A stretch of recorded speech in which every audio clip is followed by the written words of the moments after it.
샬롬, 성경을 8주 만에 일독하기 위해서 팔경이라는 이름으로 강의를 시작하겠습니다.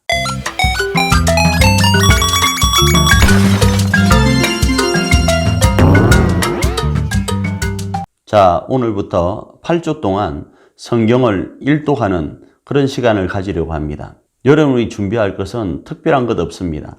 하루에 성경을 읽는 시간을 30분만 투자해 주시길 바랍니다. 그러면 성경을 역사적인 관점에 따라서 일독할 수 있도록 그렇게 진행해 나가도록 하겠습니다. 우리가 성경을 바라보면 성경은 숲으로 바라볼 수도 있고 그리고 나무로도 바라볼 수 있죠. 숲으로 바라본다고 했을 때 우리가 지금 화면 있지 않습니까? 숲으로 바라본다고 했을 때는 이런 느낌입니다. 그래서 이런 느낌 가운데 숲으로 이 모든 것들을 바라볼 수 있게 되고, 나무를 바라본다고 했을 때는 이렇게 확대해서 바라보게 되는 것이죠. 그래서 이번에는 성경을 숲으로 8주 동안 바라보려고 합니다.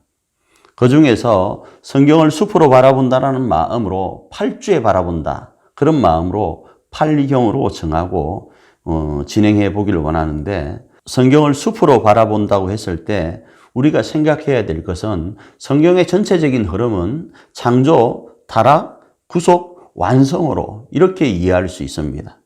그리고 창조, 타락, 구속, 완성이란 이 부분이 회복과 타락과 구속과 회복, 이렇게 어떤 사이클을 가지고 진행됨을 볼 수 있습니다. 그래서 창세기 1장부터 요한계시록까지의 모든 내용들은 이렇게 창조, 타락, 구속, 완성이 반복적으로 진행되는 것으로 이해할 수 있습니다. 그 중에 우리가 대표적인 것이 바로 사사기 내용이죠.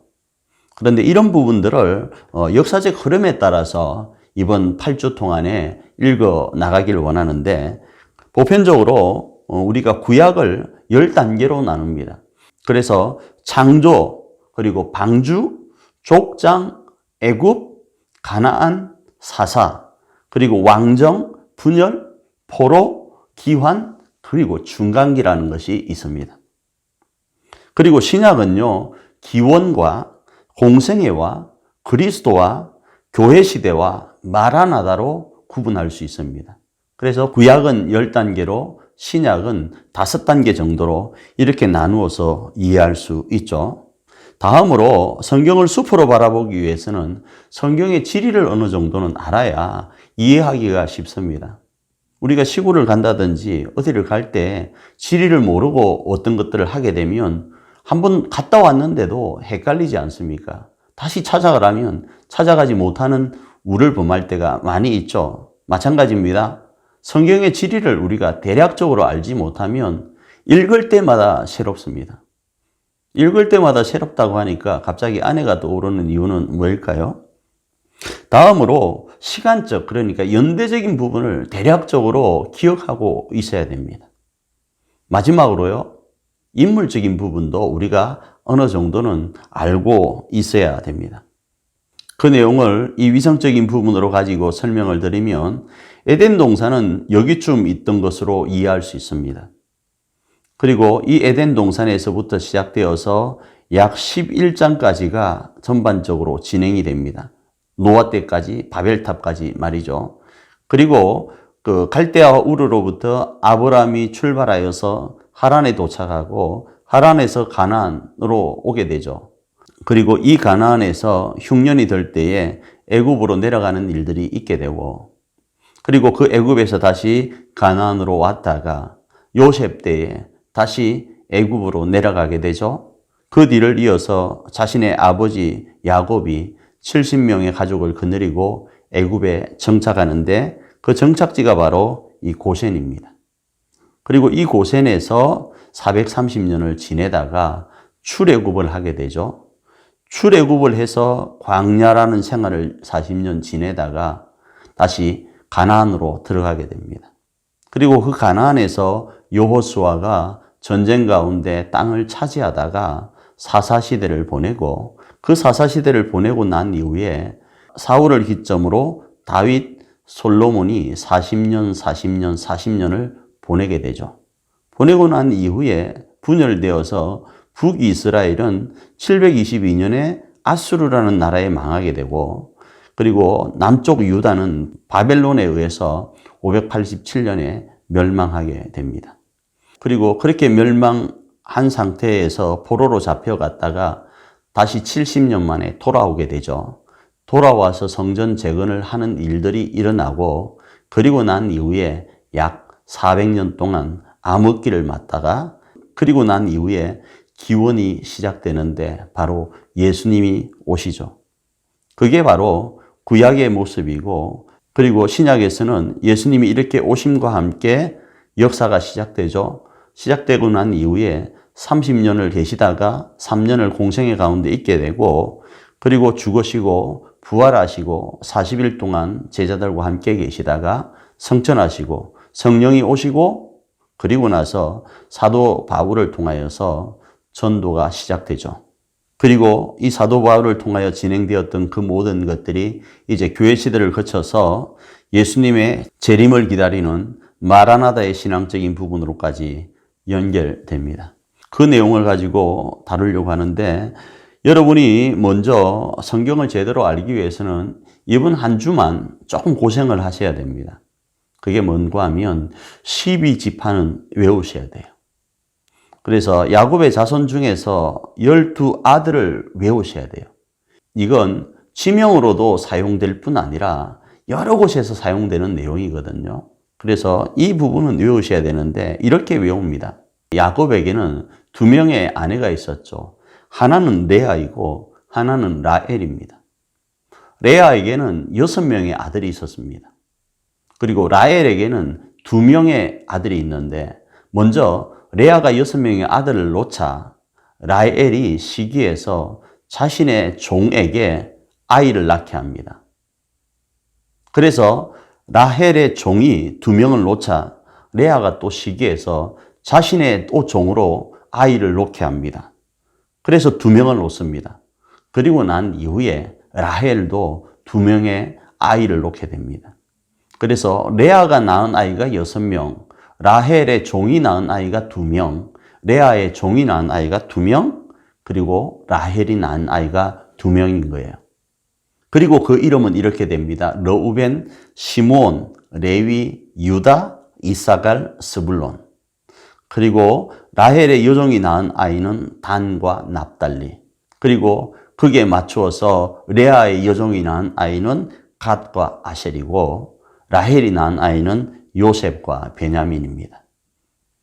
그리고 12지파 안에 이 요셉의 지파로서 므낫셋과 에브라임이 요셉 대신으로 들어가다 보니까 레위 자손이 빠져버리고 12지파가 되어버립니다.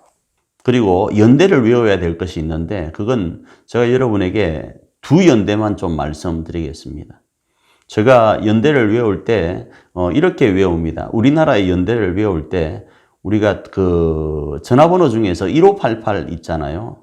그래서 이 1588을 머릿속에 가지고 있다 보니까 1588년도에 어떤 일이 있었죠? 그리고 그 이후로 4년 뒤에 무슨 일이 있었는가 하면 임진왜란이 일어나죠. 저는 이렇게 그냥 한 가지 제가 알고 있는 연도에다가 끼워 맞춥니다.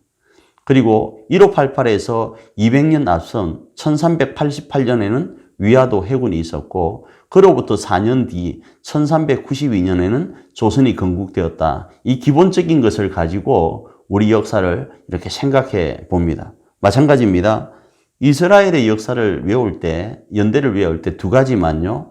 하나는 1446년이라는 출애굽 연대, 그리고 930년이라는 분열, 이스라엘 백성들이 분열했던 그 연대 2가지만을 외우면 다른 것들은 좀 외우기가 쉬워집니다. 그걸 가지고 오늘부터 7일 동안 성경을 12장씩 읽어갈 건데, 먼저 오늘 3월 7일 읽을 내용은 창세기 1장부터 11장까지입니다. 창세기 1장부터 시작되는 내용은 너무 잘 아는 말씀이잖아요. 천지가 창조됩니다. 그리고 아담과 하와가 하나님으로부터 지음을 받고 모든 땅을 다스릴 위임을 받게 되죠. 그런데 뱀의 꾀임 때문에 하나님과 같이 되려는 그 욕심 때문에 그 타락의 결과가 가인과 아벨의 사건으로 나타나게 되고, 이런 일련의 사건을 통해서 하나님은 노아를 통해서 방주를 짓게 하고 홍수로 심판합니다.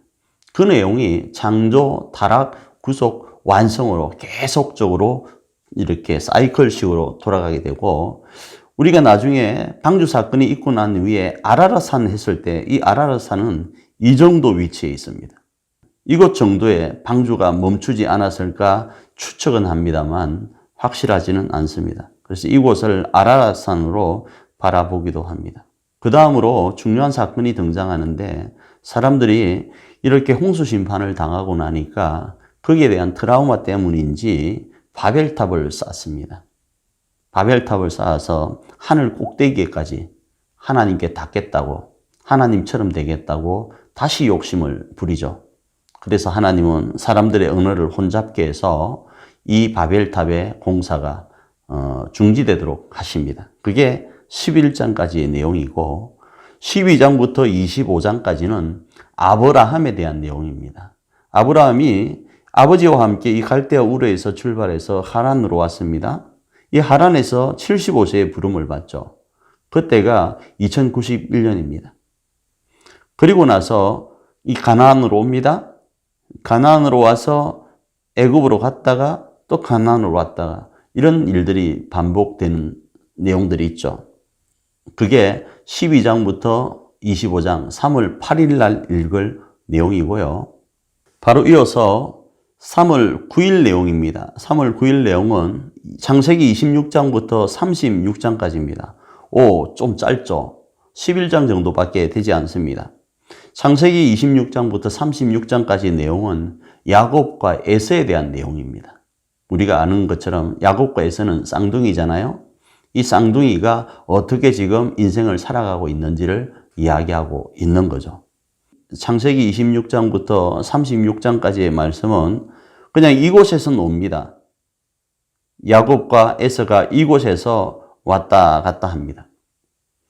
그리고 창세기 37장부터 50장인 10일 날 읽을 내용은 요셉에 대한 내용인데, 요셉이 팔려가죠. 그래서 이 애굽에 가게 되죠. 그리고 국무총리가 되는 그 일련의 과정이 50장까지 나오고, 그리고 난 이후에 자신의 아버지와 함께 가족들이 70명이 이 애굽으로 입애굽하는 내용까지가 바로 50장 내용이 되겠습니다. 여기서 퀴즈 나갑니다. 정답을 맞히시는 분에게는 추첨해서 상품을 드립니다. 기대하시길 바랍니다. 문제 나갑니다. 야곱이 자신의 가족 70명을 데리고 입애굽한 연도는 언제일까요? 힌트 나갑니다. 출애굽은 1446년입니다. 그리고 이스라엘 백성들은 430년을 애굽에 있었습니다. 너무 쉽죠? 이렇게 쉬워도 되나 모르겠습니다. 그래서 정답을 모두 맞히는 분에게 선물을 주려고 했는데 추첨해서 드린다, 이렇게 말씀을 드렸습니다. 그리고 선물을 공개하지 않는 이유가 여기에 있습니다. 어찌되었든 맞추시는 분에게는 추첨을 통해서 소정의 상품을 드리도록 하겠습니다. 다음으로 3월 11일 날 읽을 내용은 출애굽기 1장부터 12장까지인데, 이 내용은 우리가 잘 아는 것처럼 출애굽에 대한 내용입니다. 이 출애굽을 위해서 하나님은 모세를 준비시키시죠. 그 일련의 과정이 바로 이 지역에서 일어나게 됩니다. 이스라엘 백성들이 입애굽하고 나서 430년을 보내게 되고, 그 430년쯤에 하나님은 모세를 지금 준비하고 계시는 거죠. 430년이 지나서 출애굽할 때가 모세의 나이가 80세였으니까 지금 출애굽기가 시작될 때 모세가 출생할 때는 여기서 80을 빼면 되겠죠. 그러면 출애굽기 1장 1절에 연대가 나오게 될 겁니다. 다음으로 3월 12일 읽을 내용인데, 3월 12일 읽을 내용은 출애굽기 13장부터 25장까지인데, 이 지역은 바로 여기입니다. 이곳에서 지금 머물고 있게 됩니다. 이 지역에서 시간도 그렇게 많이 가지 않습니다. 그지 멈추다시피 하는데 언약에 대한 내용입니다. 하나님께서 이스라엘 백성들에게 요구하시는 내용이 기록되어 있습니다. 그리고 나서 우리가 주일인 3월 13일 날 읽을 내용이 뭔가 하면 신명기 1장부터 13장까지입니다. 갑자기 놀라셨죠? 왜 출애굽기 26장을 읽지 않는가? 그리고 다른 성경은 읽지 않는가? 이야기를 하실 수 있는데 역사적 흐름에 의해서 제가 지금 진행하다 보니까 다른 분들은 지금 모르고 계시니까 쉿 하면서 바로 출애굽기 13장부터 25장까지는 언약이었는데 그 언약이 40년이 지난 이후에 광야 생활을 보내고 난 이후에 모세가 다시 한번 이스라엘 백성들, 그러니까 광야에서 죽고 난 이후에 다음 세대들에게 동일한 내용을 말씀하는 부분이 신명기 1장부터 13장의 내용이고 그 다음으로 계속될 내용이 되겠습니다. 이번 주 우리가 읽어야 될 분량은 여기까지입니다. 그렇게 어렵지 않을 겁니다. 정리를 하면요. 여러분 성경을 좀 제대로 배우기 위해서는 어떻게 해야 되는가 하면 외울 거는 외우셔야 돼요. 그래서 이스라엘의 12지파를 외워야 되는데 이스라엘의 12지파는 레아가 낳은 6명의 아이들, 그리고 레아가 놓는 것을 시기해서 라헬이 자신의 그 종을 주어서 낳게 한 2명, 라헬의 종이 낳자 레아도 자신의 종을 주어서 2명을 낳게 하고, 그리고 나중에 라헬이 2명을 낳게 되어서 12명인데 이 요셉 가운데는 므낫셋과 에브라임이 그 자리를 대신하고 레위가 빠짐으로 이스라엘에게는 12지파가 구성된다. 이렇게 이해하는 것 중요한 것 하나요. 그 다음에 구약은 10단계로 나누고 신약은 5단계로 간단하게 나누는데 구약은 창조, 그리고 방주, 그리고 족장, 애굽, 가나안, 사사, 왕정, 분열, 포로, 귀환, 중간기 이렇게 이해하시면 좋겠고요. 신약은 예수님이 모든 것의 기원이 되시기 때문에 기원, 그 다음에 공생애, 예수님의 공생애, 그리고 예수님이 그리스도로서 죽으시고 부활하신 장면, 그리고 예수님의 이 죽으심과 부활하시고 성천하시고 난 이후에 성령이 오셔서 교회 시대가 열리는 그 내용, 그리고 이 교회 시대의 끝자락에 예수님이 다시 재림하시는 마라나다에 대한 내용이 바로 이 신약과 구약의 내용이다. 이렇게 이해하시면 좋겠고, 그 다음에 우리가 외울 연도 2가지가 있다고 그랬죠. BC 1446년 출애굽 연도는 외우자. 그리고 BC 930년 이스라엘이 분열되는 북이스라엘과 남유다로 분열되는 930년을 외우자. 이 2가지를 말씀을 드렸습니다. 이거 가지고 여러분 조금 고민하고 외우시면서 다음 시간에 뵙도록 하겠습니다. 수고하셨습니다.